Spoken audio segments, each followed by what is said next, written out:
Sometimes, the moments that change history don't come with a warning. They arrive in the middle of an ordinary morning when people are rushing to catch flights, holding coffee cups, or saying hurried goodbyes at the airport gate. That morning in Chicago, at Western International Airport, one man walked through security like everyone else. His name was Darius Ellison, a father, a husband, and the CEO of one of America's most innovative companies. To the world, he was a leader. To some, he was simply another black man to be questioned, doubted, or feared. When the gunfire erupted 5 deafening shots into his chest, time seemed to stop. The echo of those bullets wasn't just the sound of violence. It was the sound of centuries of prejudice, still alive in the heart of America. And yet, this is not just a story of bullets. It is a story of survival, of courage, and of a fight that grew far larger than one man's pain. Because when Darius opened his eyes again, weak but unbroken, he knew this wasn't only about him. It was about justice. It was about truth. And it was about refusing to be silent when silence itself had become the weapon.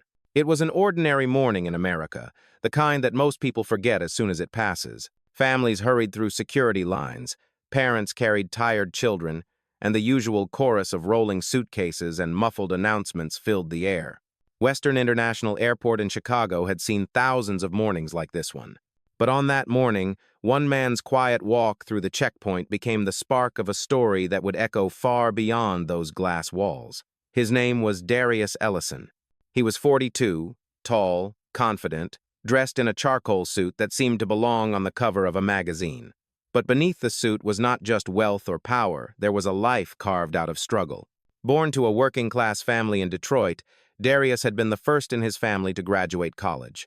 He built his company, Helix Dynamics, from the ground up, fighting every stereotype that told him a black man had no place in boardrooms where decisions shaped the future. To those who knew him, he was more than a CEO. He was living proof that perseverance could carve a path through walls of prejudice. And yet, to the eyes of some, his skin color spoke louder than his achievements ever could. On the other side of the checkpoint stood Officer Trent Mather, a white security officer with a rigid posture and a reputation whispered in uneasy tones. To passengers, he was just another man in uniform. To colleagues, he was known for sharp temper and a history of confrontations that somehow never appeared in his official file. That morning, his hand hovered closer to his holster than protocol required, his jaw set in a way that betrayed something darker than duty. Darius placed his briefcase on the conveyor belt, raised his hands as instructed, and stepped forward with the quiet dignity of a man who had nothing to hide. But prejudice has a way of turning dignity into danger. Without warning, without provocation, Trent drew his weapon. The first bullet cracked through the terminal like a thunderclap. Travelers froze, eyes wide, mouths open, the sound too sudden to process. 4 more followed, rapid and merciless, echoing against glass and tile until the air itself seemed to shatter. Darius's body jerked with each impact, his chest blooming crimson beneath the tailored fabric. His knees buckled, and he fell backward onto the polished floor. Time fractured in that moment. A mother screamed, dragging her child under the metal detector. A businessman dove beneath a bench, his phone clattering to the ground. The ordinary rhythm of travel had dissolved into chaos. Yet in the heart of it all, Darius clung to life, his breath ragged, each inhale a razor in his lungs. He had done nothing but obey. He had stood still, hands raised, a model of compliance. And still, he was treated as a threat. That is the cruelty of racism. It shifts the rules without warning. It punishes even obedience, and it marks some bodies as dangerous no matter how still they stand. The crowd erupted at last, a wave of voices breaking through the stunned silence. "He didn't do anything," shouted one man, his trembling voice carrying through the hall. "He was just standing there," cried another. Cell phones rose like shields, cameras recording, documenting what would become undeniable evidence. Trent's arm still trembled as he gripped the pistol, his excuse faltering even as it left his lips. "He refused orders!" he shouted, but the words were brittle, breaking under the weight of witnesses who had seen the truth. At that moment, 3 figures broke through the chaos Marcus Hale, broad-shouldered and steady as stone, Taryn Briggs, sharp-eyed and quick, and Jalen Cross, the youngest, fierce in his loyalty. They were Darius's bodyguards, trained for countless threats but never expecting one to come from the very walls of airport security. Their footsteps thundered across the tile, cutting through the screaming crowd with precision. Marcus dropped to one knee beside his employer, pressing a firm hand against the bleeding wound.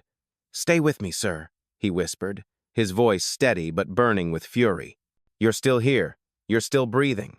Taryn's gaze swept the hall, noting the passengers with phones raised high, capturing every second. He gave a subtle nod to one of them, silently urging them to keep recording. Evidence would matter more than anything now. Jalin stood tall, his body a shield between Darius and the trembling officer who had fired the shots. His hands were raised, not in surrender, but in warning. His voice cut through the chaos, sharp as a blade. "Put the gun down." For the first time, Trent faltered. His arm wavered, lowering slightly as the weight of truth pressed in around him. Sweat rolled down his temple, his jaw clenched tight. I had to," he stammered, but even he seemed unconvinced by the hollow defense. Paramedics forced their way through the crowd, their red bags swinging as they dropped to their knees beside Darius. One checked vitals, another called for a stretcher, and within moments the verdict was clear. He was alive, but only barely. As they lifted him onto the gurney, Darius's vision blurred. He blinked against the fluorescent lights, the sterile ceiling spinning. In those fractured moments of consciousness, he understood something with piercing clarity. This was not random. There had been certainty in the officer's eyes, a decision made long before the first shot. Racism is not always an accident of fear. Sometimes it is deliberate, calculated, and cold. And in America, 5 bullets fired into the chest of a black man who had complied with every order carried a truth far larger than one man's survival.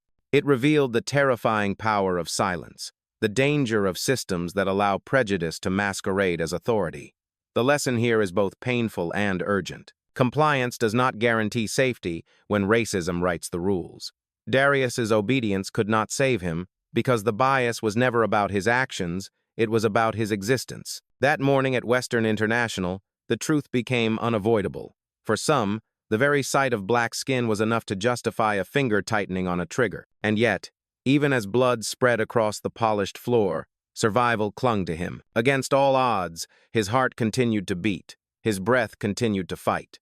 And with every struggling inhale, a new story began to write itself. Because if he survived, his life would no longer belong only to him.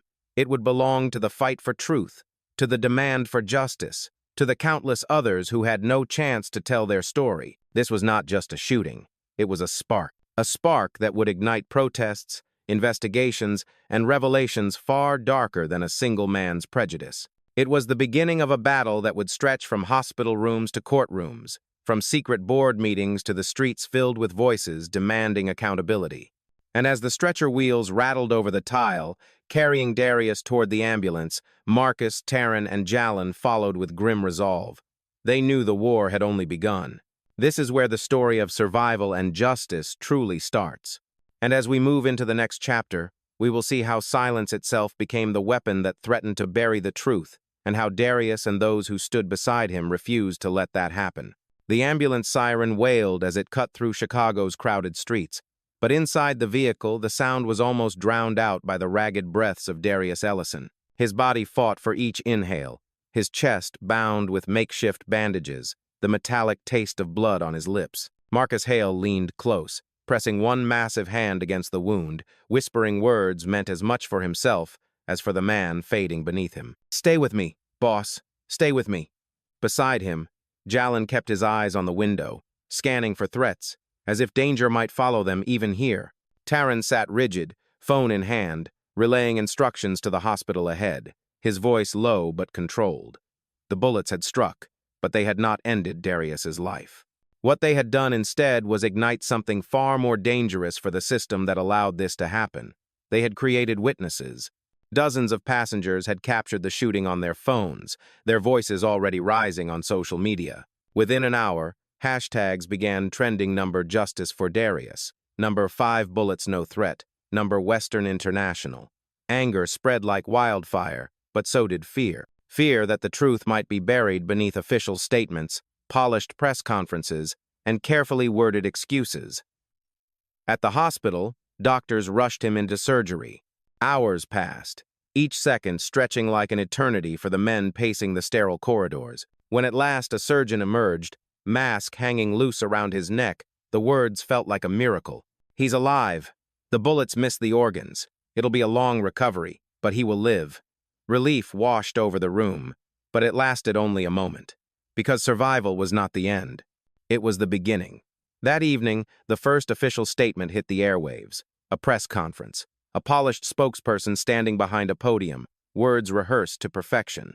"Today, an unfortunate incident occurred at Western International Airport. Preliminary reports suggest the suspect failed to comply with security orders, forcing the officer to act swiftly to protect the public."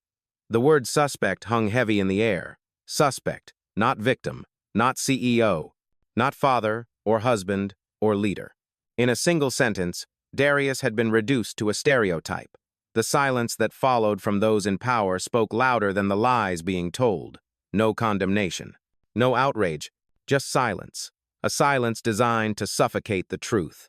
Marcus watched the broadcast from the waiting room, his fists clenched so tightly his knuckles turned white. "They're already rewriting it," he growled. Taryn paced the floor, his sharp eyes darting between the television and the doorway. "They'll spin it until he looks like the criminal." And Jalin, the youngest, slammed his fist into the vending machine until the candy bars rattled. He didn't do a damn thing. Everyone saw it, but here was the lesson. In America, silence is never neutral. When power stays quiet in the face of injustice, it sides with the oppressor. And so, the battle ahead was no longer about 5 bullets alone. It was about a system built to erase, to rewrite, to bury the truth beneath a mountain of silence. Darius, lying in a hospital bed, opened his eyes for the first time since surgery. His voice was weak, but his gaze burned with clarity. "If I say nothing, they win." His words carried more weight than the gunshots that had torn through him, because silence, left unchallenged, becomes the deadliest weapon of all. And with that, the stage was set not just for survival, but for resistance. What began with bullets would now be fought with truth. The hospital became both sanctuary and battlefield. Outside, protesters gathered, their chants echoing against the concrete walls. Inside, reporters prowled the corridors, hungry for statements. And through it all, Darius lay in recovery, his chest bound in white gauze, his resolve hardening. Marcus stood guard by the door, arms crossed, eyes scanning every nurse and orderly. Jalin barely left the bedside, his young face marked with exhaustion but fierce loyalty. Taryn worked the phones, calling allies, lawyers, and journalists willing to stand against the tide of official lies. It wasn't long before the first sign of conspiracy appeared. A nurse entered the room late at night, her steps too careful, her eyes too cold. In her gloved hand, a syringe gleamed faintly under the fluorescent lights. Jalin caught the movement, his instincts sharper than fear. He lunged, knocking the syringe to the floor where it shattered, the liquid hissing against the tiles. This was no medicine, it was poison. The nurse struggled, but Marcus had her pinned within seconds, his voice low and dangerous. "Who sent you?" She said nothing, only trembled under the weight of their fury. But the message was clear. This was not just about one officer's prejudice. This was organized. Someone wanted Darius gone before he could speak. That same night, a journalist named Nolan Vi called Taryn with urgent news. "I've been investigating Aegis Core Solutions," he said, "the company that supplies Western International's security. There are documents, memos that suggest certain officers were pressured to target individuals seen as threats to the airport's leadership. Darius wasn't shot by accident. He was marked." The revelation struck like lightning. This was bigger than one trigger, happy officer. This was about power, contracts, and a system designed to silence those who challenged it. And so, the hospital room became war council. Marcus, Taryn, Jalin, and Nolan gathered with Darius, laying out the pieces of a puzzle that pointed to something far larger than one man's prejudice. "They wanted me silent," Darius whispered, his voice still fragile but unbroken. "But they forgot one thing. I survived." The shadows in the hospital halls grew longer that night, but so did the resolve of those inside. The bullets had failed. The poison had failed. And now, the truth would begin to rise. When the man who pulled the trigger was finally questioned, his story cracked like glass under pressure. Officer Trent Mather sat in a holding cell, his hands trembling, his eyes hollow. To the world, he was the villain, the face of brutality. But when Jalin met him face to face, another layer emerged. Trent confessed in a whisper, his voice breaking. They had my son. Pictures, threats. They told me, if I didn't do it, he'd disappear. He slid a crumpled note across the table, the words inside chilling in their simplicity. If Ellison walks through your line, he doesn't leave standing. Marcus read the note, his jaw tightening. This wasn't just racism, it was orchestration. A machine powerful enough to twist even a guilty man into a pawn. The lesson here was not about sympathy for Trent, but about the way systems of power ensnare everyone they touch. Racism, when weaponized by those in control, becomes more than personal prejudice. It becomes a tool, sharpened by fear, wielded by those who profit from silence. Trent was guilty, yes, but he was also proof of something far more dangerous, a network willing to sacrifice lives, families, and truth itself for power. And with his confession, the stakes grew higher. The bullets were no longer just about one officer's finger on a trigger. They were about the hands pulling the strings behind him. The deeper Nolan dug, the clearer the picture became. Aegis Core Solutions wasn't just a contractor, it was a machine fueled by money, politics, and intimidation. Felix Grange, a quiet accountant from within, risked everything to pass along a flash drive. On it were financial records, millions funneled into accounts labeled Special Operations. Among the files, a chilling list appeared.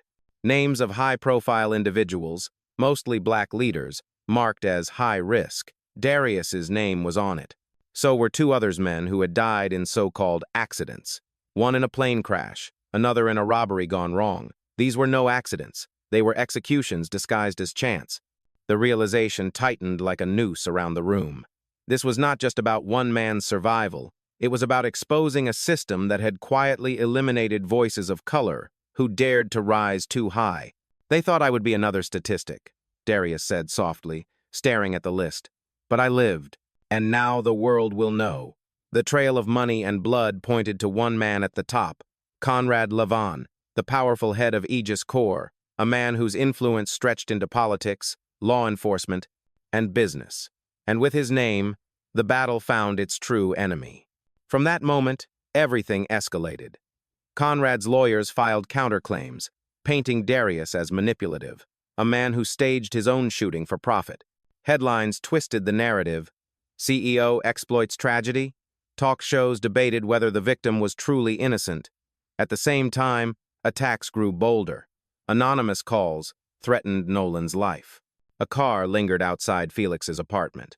And at the hospital, the words carved into the wall of Trent's safe house echoed through their minds. Silence or blood. The fight for truth was no longer just legal, it was survival.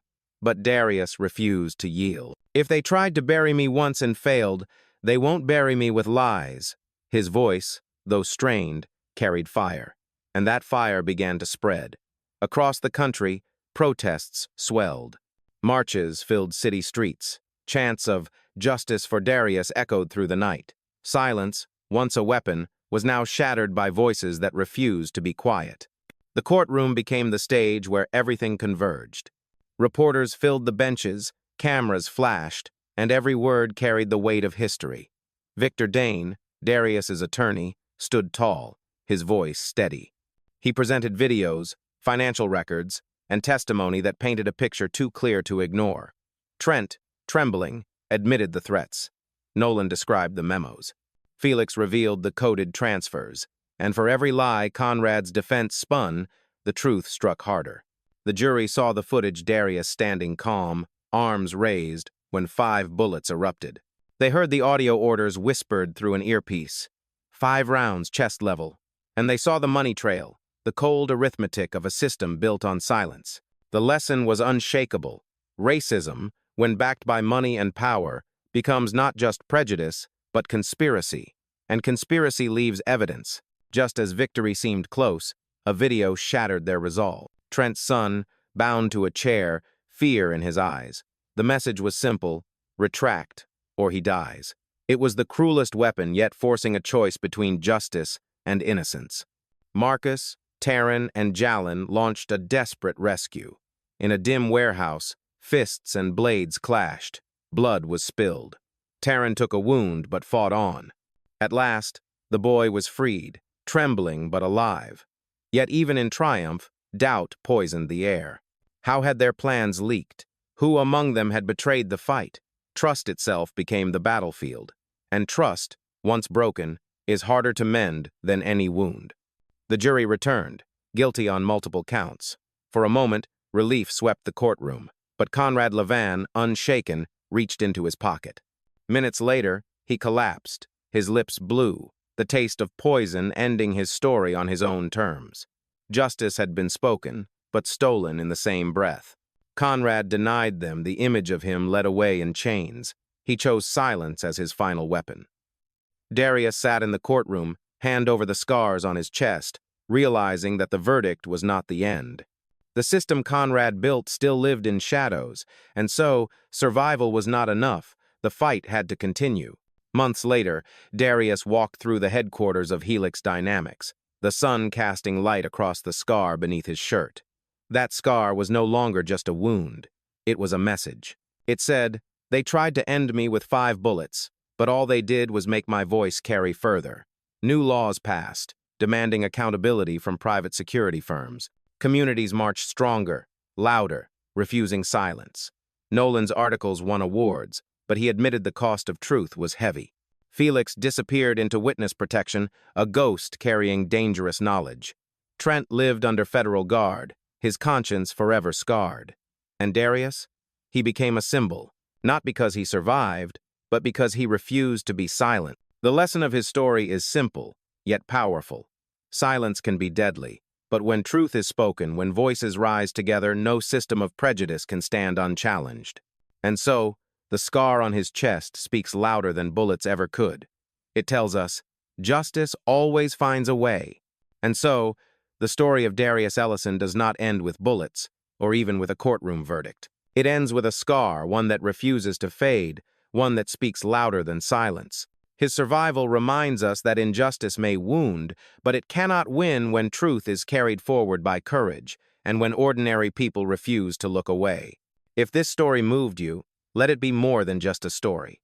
Let it be a reminder that silence is never neutral, that every voice matters, and that justice is not given, it is fought for, step by step, truth by truth. Thank you for listening, for walking through this journey with me. If you believe in standing against racism, if you believe in dignity and accountability, I invite you to join this community.